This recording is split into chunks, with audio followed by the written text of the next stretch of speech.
Okay, so today we will talk about affine transformations. So notice that over the course of several examples that we studied during the last few lectures, what we really looked at were functions of certain kinds from R2 to R2,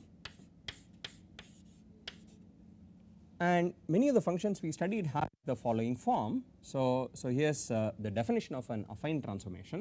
So definition, a function f from R2 to R2 is said to be an affine transformation, is said to be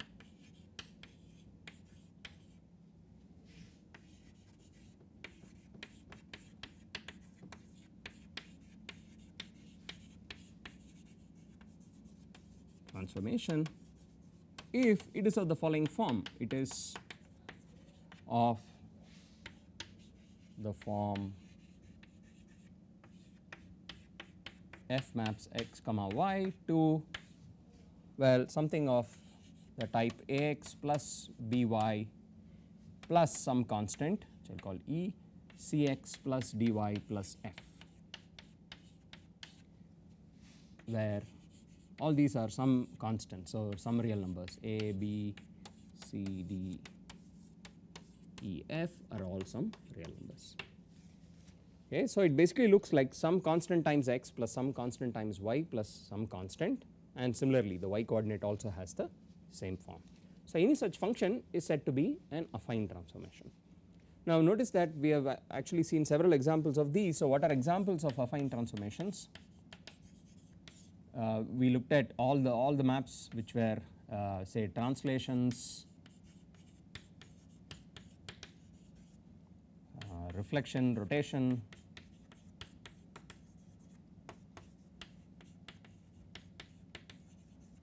dilations, homogeneous dilations or inhomogeneous dilations, and then also we looked at a few other examples of maps like f of x comma y going to x plus y and x minus y and so on. All of them are examples of affine transformations. Now examples of things which are not affine transformations is what we looked at in the last lecture at the very end. F of x comma y is something which is a quadratic function of x and y. So it maps it to x squared and y squared. Observe that an affine transformation can also be alternately described as a map in which both of the components, the x and the y components, are essentially linear polynomials in x and y, by which we mean it is a polynomial of degree at most 1. Okay, so there are no x squared or xy or y squared or higher powers of x or y involved in either of these two terms. Okay, so the quadratic function, f of xy going to x squared comma y squared would of course not be an affine transformation.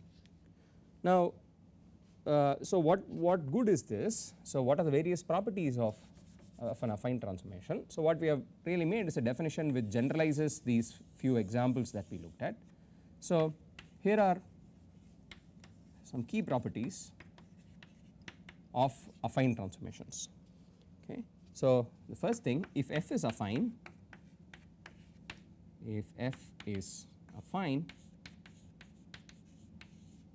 then it maps lines to lines. So this was one of the key things that we studied in all examples. Then it maps lines in R2 to lines. Okay, so lines on the plane map back to lines on the plane, and let us actually do this computation in general, because there is a point I would like to specifically focus on.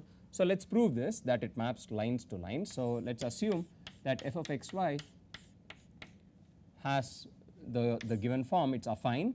So let us call these two components as x dash y dash, the way we were doing it in all the examples. So x dash is just ax plus by plus e, and so I will just write it out separately. X dash is this, the y component is cx plus dy plus e plus f, sorry, and what we knew is that, so we need to show that lines map to lines. So what does that mean? Let us pick a line in the plane, let us say a line whose equation is So let us take the easiest form, y equals mx plus c, that is a line, and we want to study the effect of applying the function f to this line. Okay, so we want to know what happens to points of this line under the map f.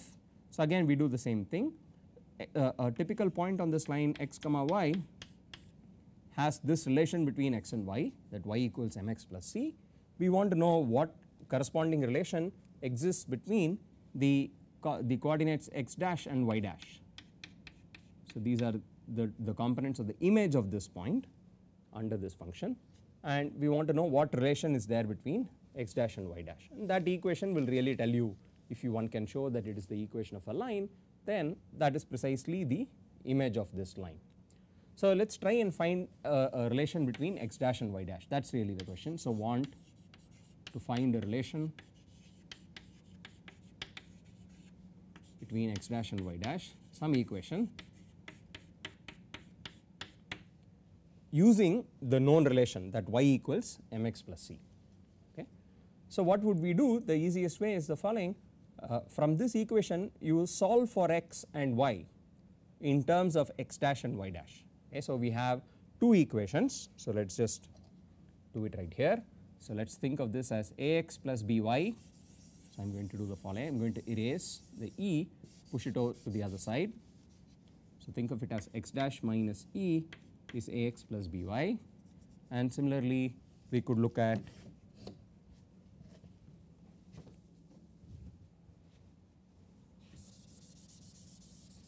y dash minus f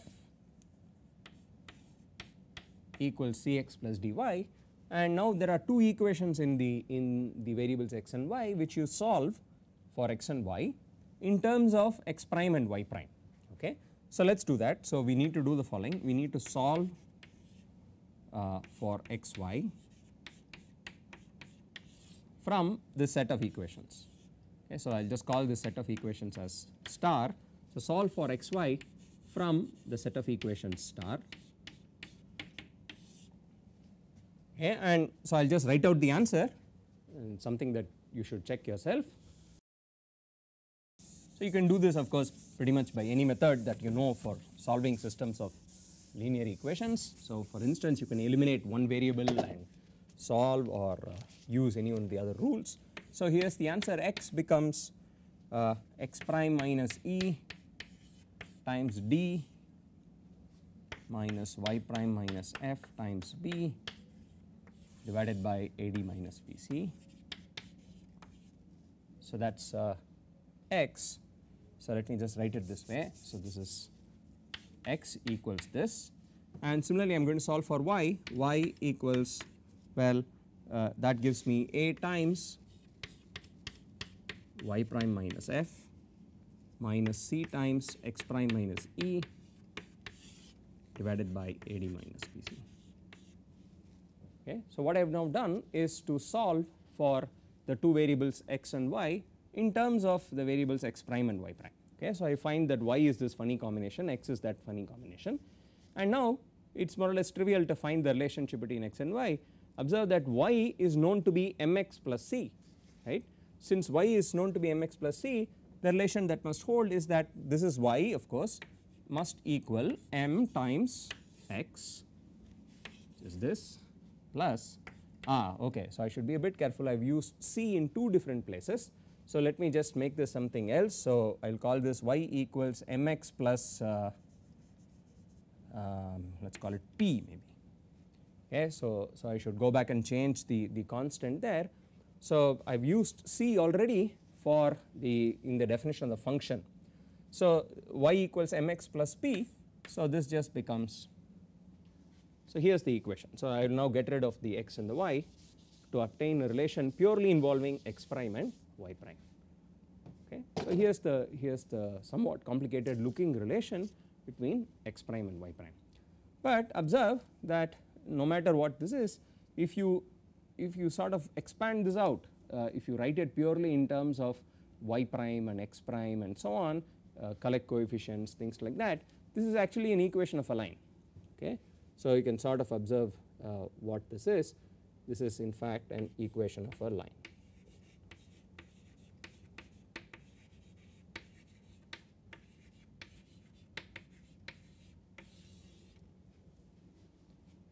Okay. So check in fact that this is an equation of a line by cleaning up this equation, by just writing this out purely in terms of bring all the y primes to one side and take the x primes to the other side, and then again it will have the same form. It look like y prime equals some multiple of x prime plus some constant. Okay. So it's an equation of a line. So that proves what we set out to prove, that if you have an affine transformation f and you have a line, then the image of that line is again a line. Okay. It sends lines to lines. Now here is a minor point that I sort of glossed over. So in this when I solve for x and y, I actually have something in the denominator. There is an AD minus BC occurring in the denominator. Okay. So here is a minor thing to note. I have kind of assumed when doing this that AD minus BC is not 0. So this is when AD minus BC is not 0, then whatever I am saying is perfectly okay. Lines will go to lines, so then above analysis is fine, is okay. Now question really becomes, what about the case when AD minus BC is 0? So if AD minus BC is 0, then what happens? Okay. So I am going to leave that part as something for you to think about. There is an exercise. Try working out the similar thing under the assumption that AD minus BC is actually 0, okay, and then see what happens to lines. Is it necessarily true that lines go to lines? It turns out that it is almost right, there is just a minor tweak. So let me tell you the answer so that you can check it against this when you perform your analysis. So here is the thing I wrote out: if f is affine, then it maps lines in R2 to lines. Okay. Now that is provided AD minus BC is not 0. If AD minus BC is not 0, some lines could get mapped just to a point. Okay. It maps lines to lines or points. So that is the only addition that I need to make. Okay. So it could very well happen that lines map to points. That is the only change. So let us just look at one example to see how this might happen, and this will only happen in the case when AD minus BC is not 0. I am sorry, AD minus BC is 0. So here is an example. If you just take the function f of xy to just be x comma 0 for instance. Okay, so this is an affine transformation because of course both components are just some linear functions involving x and y. In fact, there is no y in both components. Now this function has the following property. So what really is this function? It is what you would call the projection to the x axis. So if I give a point x comma y, all it is doing is it is just projecting it down to the x axis, the point x comma 0. Now this projection map has the following feature. If I take a line, say for instance if I took a line like this, say parallel to the x axis, if that is my line, its image under this function would just be its projection. So it would be the x axis. So this would be the image of this line under this projection. Okay. So this line L would of course map to the line L dash under the function f. That is one case, but it could very well happen that you chose a line which is say parallel to the y axis. So if you took the line L to be a line parallel to the y axis instead, and you apply this function f to that line, then all it is going to do is project it down to the x axis, and when you do this, all you will get is just that single point P where that line meets the x axis. Okay. So in this case what you get is just a single point. So the image of L, the line, maps to P, just the point.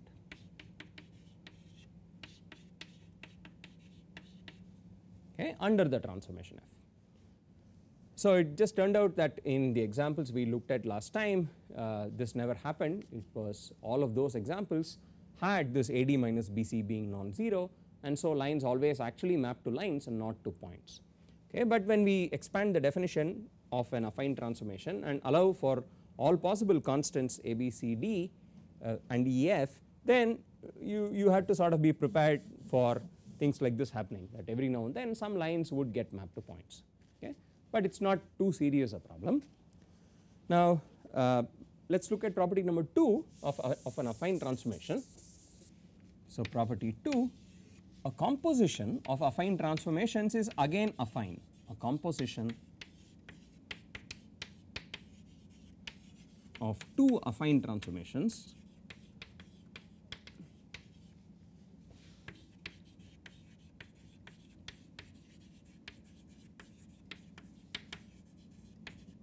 okay. So I am just going to abbreviate affine transformation to AT just to avoid having to write it out in full each time.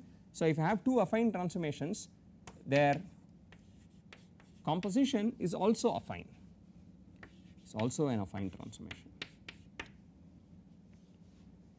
Okay. So let us verify this, at least I will do part of the computation. So suppose I have 2 transformations, one of them is called G1, say it looks like some A1x plus B1y plus E1. So I am going to put 1s there. So again I have Cx plus dy plus f, but now I will put 1s on the constants. And similarly I have G2xy, another affine transformation, which again is Ax plus By plus E, Cx plus dy plus f, but now I will think of the constants as being different constants now. So I have I do not know 6 2s are 12 constants, right. There are a, b, c, d, e, f 1s and a, b, c, d, e, f with 2s. So there are 12 different constants involved, and G1 is the thing on top, G2 is the affine transformation on the bottom. Now remember the composition, as we considered last time, is just defined to be, so if I want G1 composition G2, it is just the map from R2 to R2. So let us define the composition H.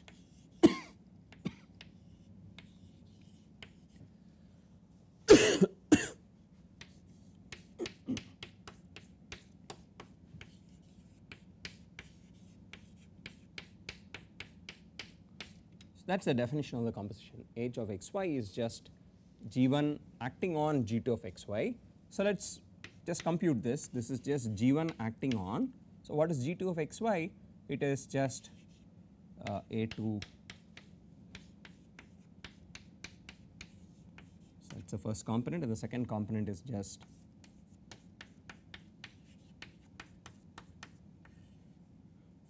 F2.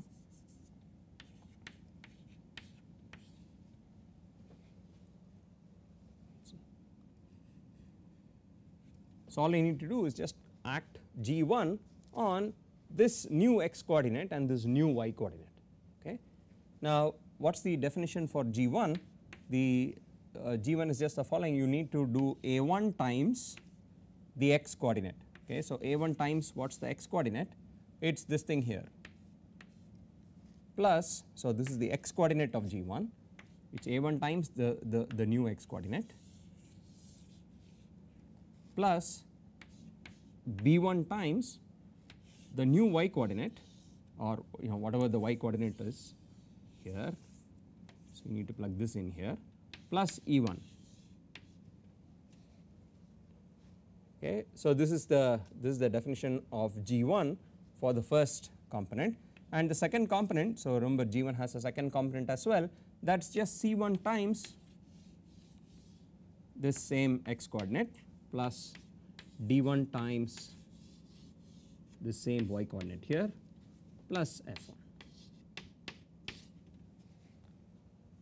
Okay. So I did not bother writing it out in full, but just schematically what G1 does is just wherever you see A1x, you have to plug in the new x component, whatever you are applying G1 to, and wherever you see a y, you need to plug in the whatever be the y value.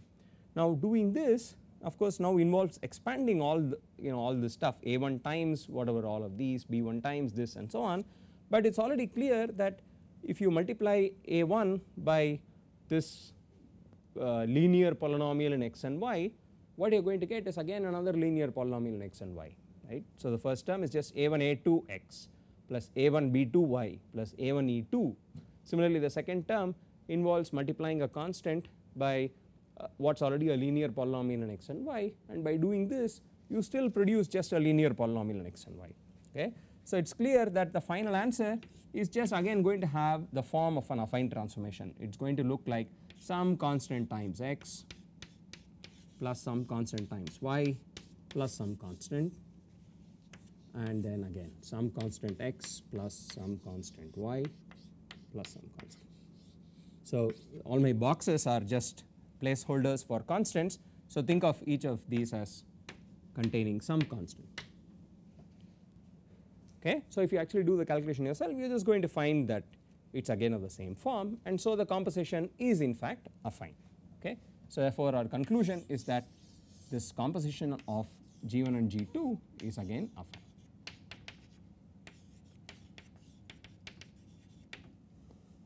Okay. So, among affine transformations, so here is a further definition,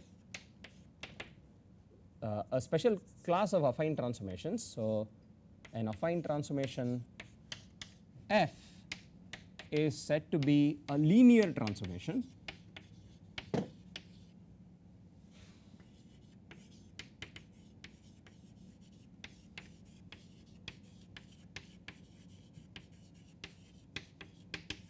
okay. So, let us abbreviate that to LT if it has the following further property, that f of 0 comma 0 it maps the origin to the origin.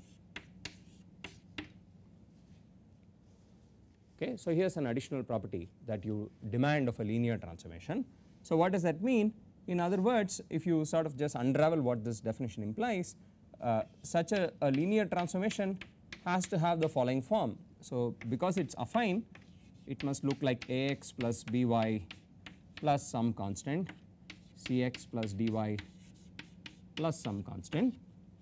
Okay, let us call those constants E and F. But now, if you take x and y both 0 and you demand that the right hand side is again 0, what that means is that these two constants E and F had better be a 0. Okay. So, a linear transformation is simply an affine transformation in which there is no E or F. It is just something that looks like ax plus by comma cx plus dy. Okay. So, that is a form of a linear transformation, and affine transformations and linear transformations are really very close cousins. It is often enough to just study linear transformations, and that is what is usually done, and that is because of the following simple observation, that if you have an affine transformation, so note given an affine transformation f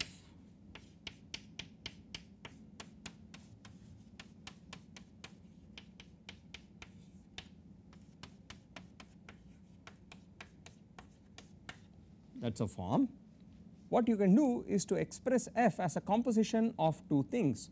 So, let us define, let us maybe call it f bar xy to just be the same thing without the E and the F. So, this is sort of the underlying linear transformation, as one might call it. You define, given the affine transformation f, you define a new linear transformation called f bar, which is just ax plus by cx plus dy, and let us define a translation map. So, let us call it G. It is just a pure translation, it just let us say translates x by E and y by f. So, I define these two maps. One is a linear transformation. So, remember f bar is a linear transformation. G, as we have studied earlier, is just a translation moving everything by E comma f, and now observe that the given original affine transformation f is simply the following. You can think of it as first apply f bar, which is the linear transformation, and then you perform a translation. So, this is just so let us write it like this.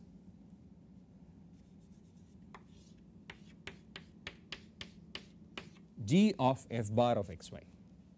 Okay. So the transformation f is nothing but the composition of G and f bar. So you can always realize an affine transformation as a composition of a linear transformation with a translation. Okay. So since translations are very easy to understand, they just do a very simple thing. One often just studies linear transformations. If you understand linear transformations well, then all you must do in order to get affine transformations is further compose it with some translation. Okay. So we often just try to understand linear transformations, and again linear transformations have, well, at least the preliminary advantages, you do not have those two constants E and F to worry about. So let us now consider linear transformations. So if I give you a linear transformation f,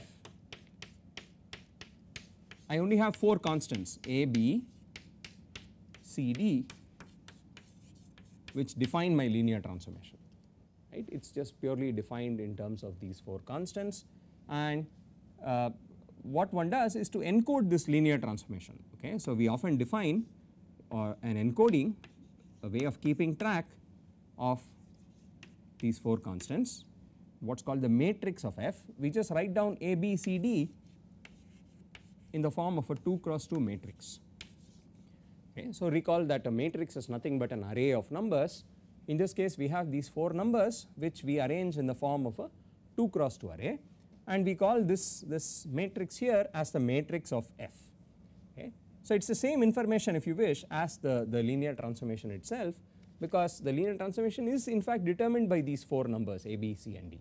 Okay. So this matrix of f is often called M of f, this is notation.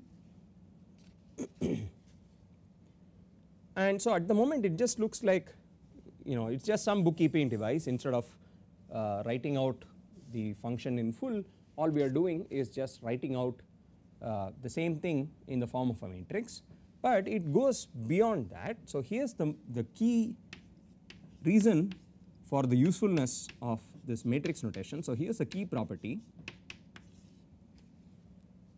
Okay. If you take 2 linear transformations, so if f, g are 2 linear transformations, okay, are linear transformations, then so is their composition. So that is the first property. Then so is their composition f composed with G. So remember, we have already said this for affine transformations, that if you compose 2 affine transformations, what you get is again affine, but same thing is true for linear transformations. If you compose 2 linear transformations, you still get something linear. So that is the first key property. But here is what makes matrices an especially important tool here, property number 2. So if f composed G is again linear, then of course there is its matrix, right. There are those 4 constants which must appear, and so there must be the matrix of the transformation. So the question is, what is the matrix of the composition? Okay. So it is a natural thing to worry about, and so what one must do really in order to do this is to write out the composition in full. Okay. So you must compute f of g of x comma y and then extract the 4 constants from it. Okay. And here is the answer. So again I am going to leave this out, leave this as an exercise. This is just the product of the 2 matrices M of f times M of g. Okay. So exercise check by computation that this is exactly what happens. Okay. And recall, so what does product of matrices mean in this case?